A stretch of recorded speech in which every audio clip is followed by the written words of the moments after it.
Happy Monday or Tuesday, everybody. It's Mrs. Coolman, and today we're going to go through 2.3 solving inequalities using multiplication or division. So we should be getting out our student journal. I shared the wrong screen. Student journal, and we're going to be on page 38 today. You'll see what it looks like as soon as mine's up on the screen. Here it is. So solving inequalities using multiplication or division. We just went through solving with addition and subtraction, which was super easy. It was exactly what we have previously done with solving equations.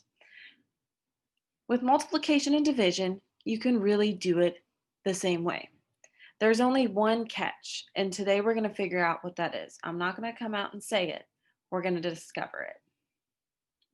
So we're going to complete this table. We're going to do the math. We're going to see if it makes the inequality true or not, and then find the graph that best suits it, and then we're going to write our inequality. So we're going to start with 3 times 0, 0. 3 times 1, 3. 3 times 2, 6. I can see I'm counting by 3 every single time, so 3, 6, 9, 12, 15. Now I need to see if that number that we just got is 6 less than it. We're going to see if our number is bigger than 6. Well, -3 was not, so they put no. 6 is less than 0. No. And I'm just going to abbreviate and use the letter. Is 6 less than 3? No. Is 6 less than 6?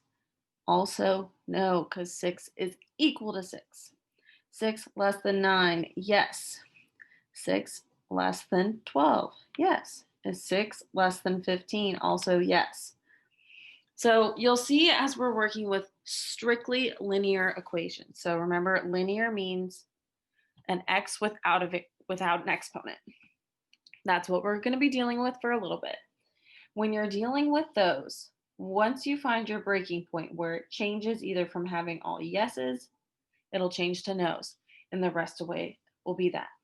So now the direction of our line goes the direction of our x or our yeses from that breaking point. So right away, I can see that my graph is going to be this one because my line is going that same direction. I'm getting bigger. Now I can see I have 3, I have 4, and I also have 5. But you'll see that our line goes to that 2. And that's where our breaking point is right at 2. When you're dealing with the inequality symbol, less than or greater than, so less than or greater than, you go to the spot before. When it has the equal to symbol, we'll stay at the same number. You're going to see it, so don't get too caught up if you're really confused. Now, another way to check and see if we got this correct. Well, let's come up with our inequality by looking just at the line. So, first things first is the number, so that's 2. So we have x and 2. Next, open circle, so we know that's going to be less than or greater than.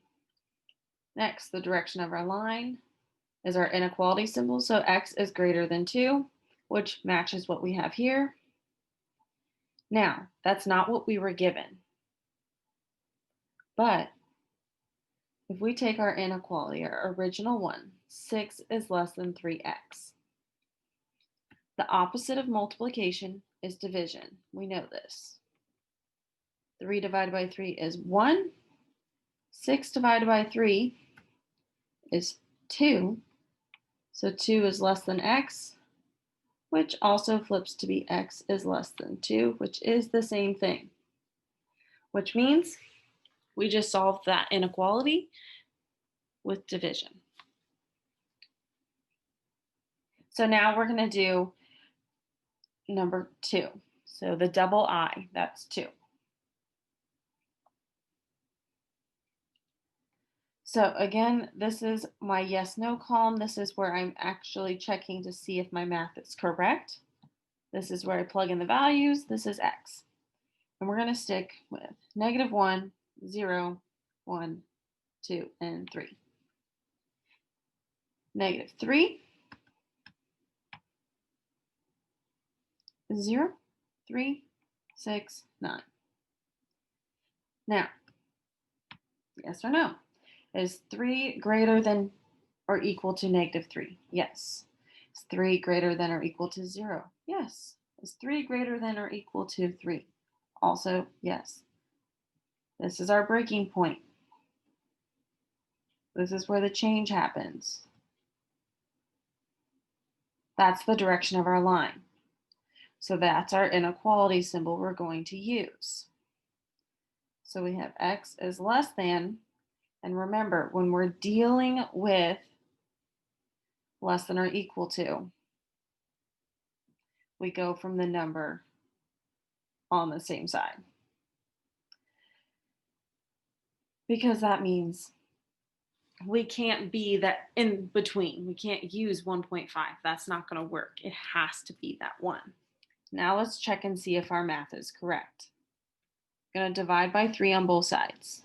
This goes away. I get x. That's a 1. Flip this around. X is less than or equal to 1. There you have it. So now you understand why we go one way versus the other with our numbers. So go ahead and try 3 and 4. Pause here. We'll come back together.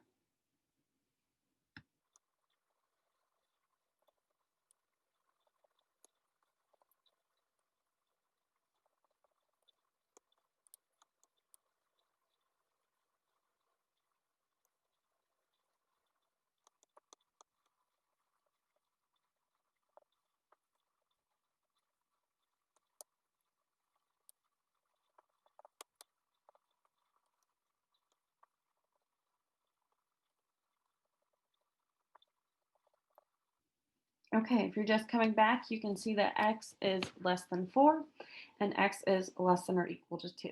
You can see my work there. Always pause it, change, look at it, see what you need to do. Okay, now we're moving on to negatives.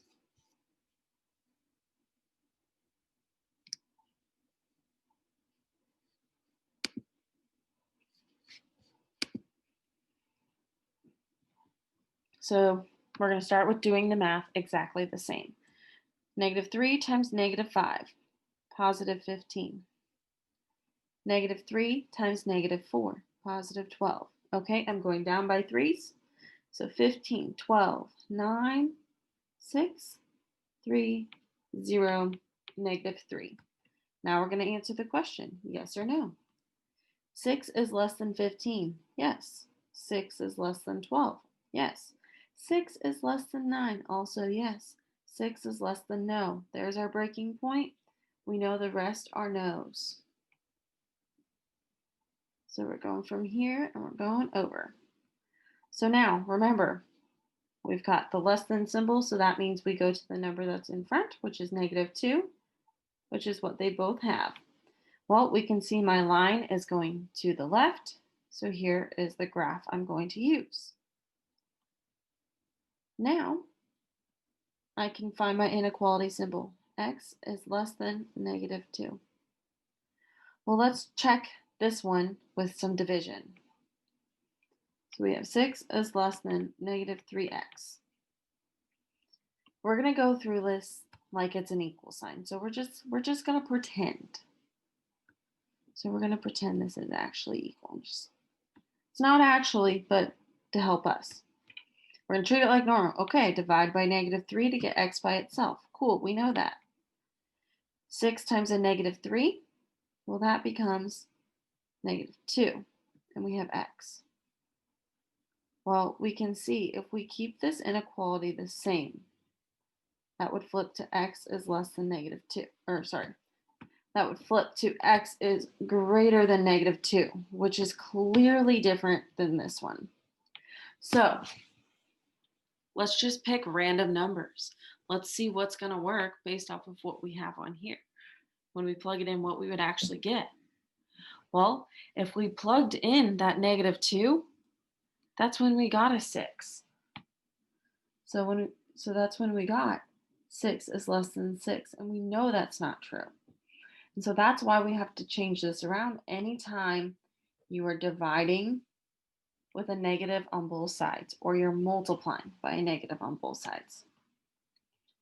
So we're going to do I together, and we'll do 1 together, and then you guys will do 3 and 4 on your own. So negative 2x. Negative 2x is less than 4. This is our x values. And I'm using negative 3, negative 2, negative 1, 0, and 1.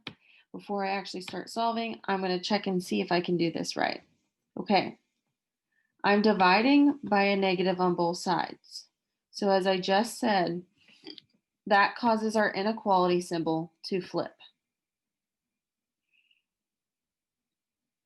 So that's a negative 2, and this is x. So if this is correct, it says x is greater than negative 2. This should be my breaking point. Let's check and see if that is right. Negative 2 times negative 3 is a positive 6.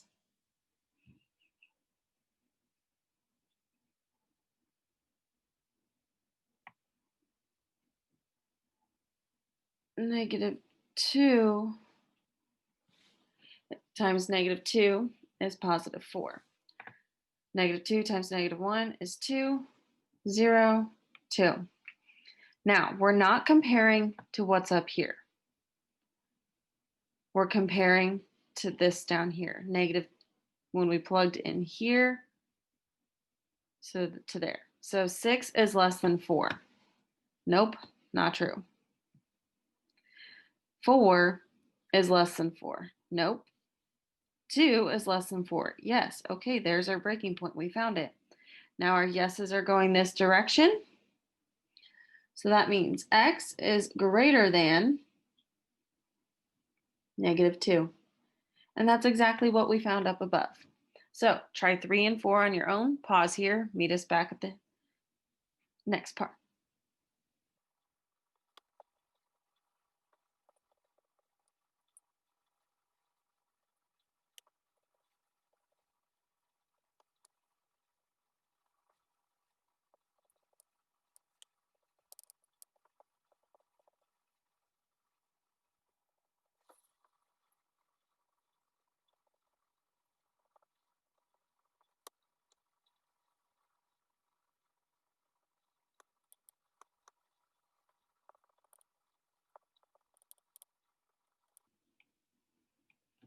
All right, you can see my work here for 3 and 4. X is greater than negative 4, and then x is greater than or equal to negative 2. All right, we're going to do these 4. I'm going to do the first one with you. You're going to try the next 3 on your own. So now we're not doing the table. We're just focused on the math. This first one, we're going to divide by 7. The 7 goes away. I'm left with x. Negative 21 divided by 7 is negative 3. I know some of you are like, oh, I just divided something with a negative. Yes, but I'm looking at the number I divided both sides by. If both sides are divided by the same negative number, the inequality symbol flips. But if you're dividing both sides by positives and there is a negative number that's in the division, your inequality symbol stays the same. So for this one, we get x is less than negative 3. Pause here, try the next 3 on your own.